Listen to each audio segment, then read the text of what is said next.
Hello champions and future champions, hello ChessMood family, Gabuzyan is here with you, and we are beginning our daily lesson.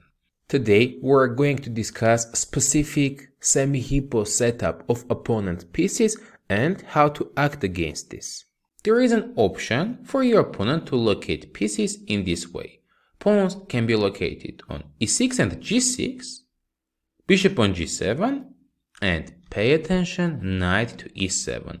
So opponent has some kind of fianchetto setup without the knight on f6. This can be happening from different openings, and we need to know against this specific structure what can work out really well. In our ChessMood openings repertoire for white side, there are few variations that opponent can get this kind of setup. Let's now go ahead and I will show you these positions. For example, when white plays e4 and it happens d6, often against these systems we are choosing to play knight c3, g6, bishop c4, and after bishop g7, instead of popular setups with d4 and taking the center, we also offer d3, with the idea after e6, f4 and some a6 move to play the Grand Prix setup against the Sicilian openings. In that position, black pawn is being on c5, and our repertoire against Grand Prix is constructed of pawns on d3, e4 and f4. Later on, we are playing knight f3 and trying to create attack on opponent's king side. Against these systems, we are using the same structure. So it can be played knight f3, knight e7, bishop b3 to avoid some d5 tempos. And now after castle move, we have options for white. We can try to make a short castle, which looks very healthy and logical.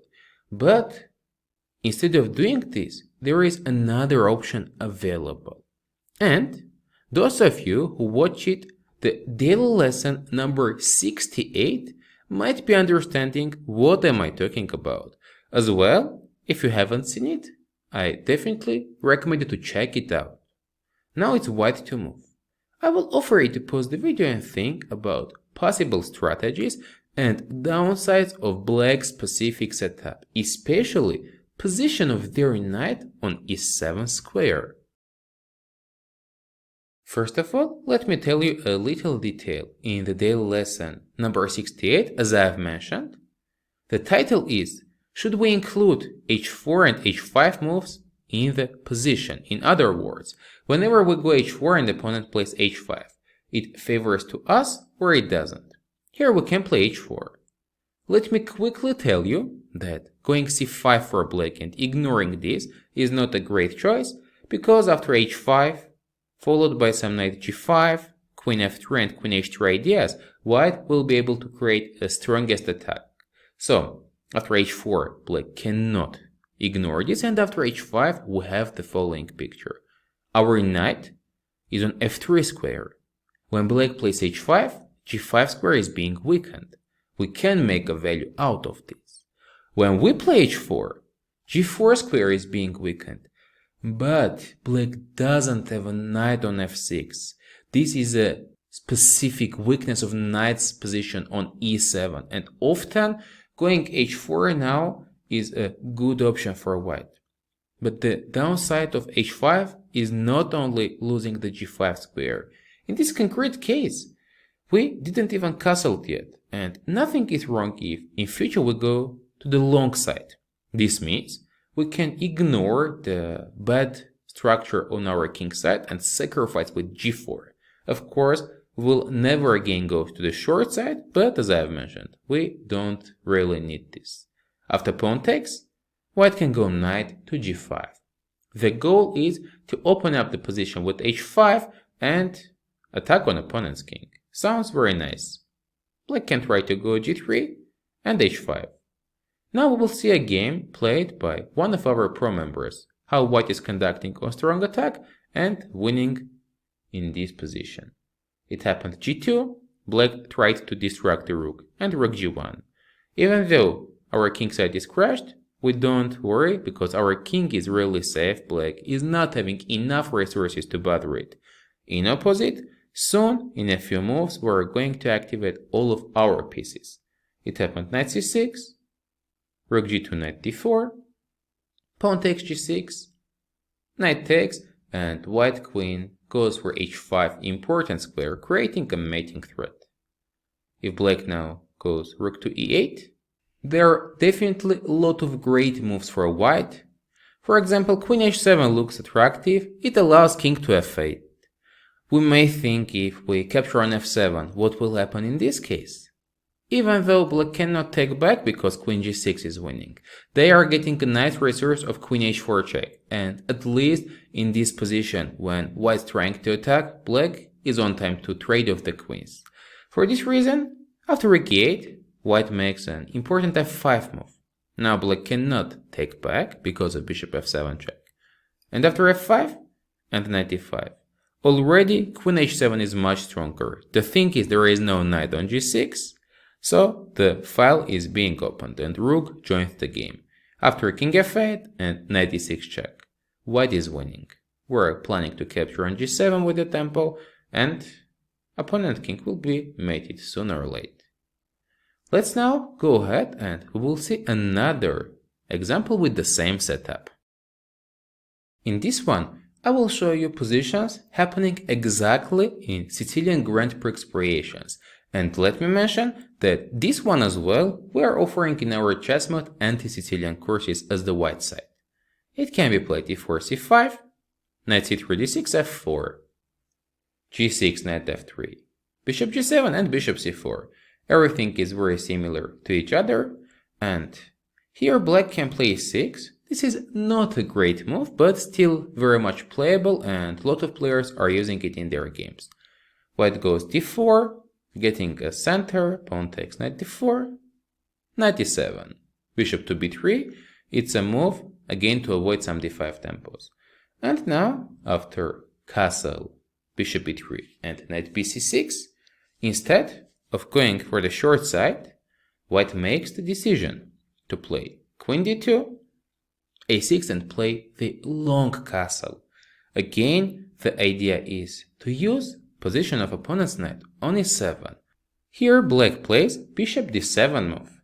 It's a little bit tricky one. The thing is, now capturing on c6, later on we can win the pawn on d6. I will ask you a question. Is it the best option we have in this position for white, or we can find better continuation? Please pause the video and make a decision. Now if we take, black will take it back with the bishop, and capturing pawn on d6 is not so great since we're exchanging the queens. After queen d6 and rook takes back, we no longer can attack on opponent's king. Here, black also has an option of capturing back on c3, pawn takes and bishop e4. So now they spoiled our pawn structure, and even though we have advantage of bishop here, black has also a nice game through the c file and some good outposts in the center. For this reason, capturing is not a great option. Consequently, we need to play against opponent's king, and since there is a knight on e7, looks like a great time of playing h4. I will again show you one of the games played by our pro members in this variation. White wants to attack, playing h5, g4, queen h2, and a lot of pressure through the h file. Black cannot ignore this. But as well, going h5 is not that great. We have the same idea with opening up the flank. White can sacrifice g4. Since there is some similarity of this position and Sicilian dragon variations, I will tell you that this pawn sacrifice and breakthrough is a very common idea. Maybe you will get it in different situations, but sacrificing and opening up the line in order to attack sounds like a great idea. It was continued. Pawn takes h5, rook takes back b5, and now white is using full potential of the open line. Rook dh1. As many pieces we have, as harder it will be for opponent to defend. Black now did make a decisive mistake in the game, playing p4. They wanted to attack the knight, but instead of removing this, white has a very strong tactic available. I offer you to pause the video and find a concrete winning line here for white. Just let me tell you, if you found queen h2 move, this is also a winning one, creating threats through the h file. But the most clear way is to play rook h8 check at the beginning, sacrificing a rook. And the idea is that after bishop takes, which is the only move, white goes queen to h2. What's the issue? We have two mating threats. This is queen h7 and queen to h8.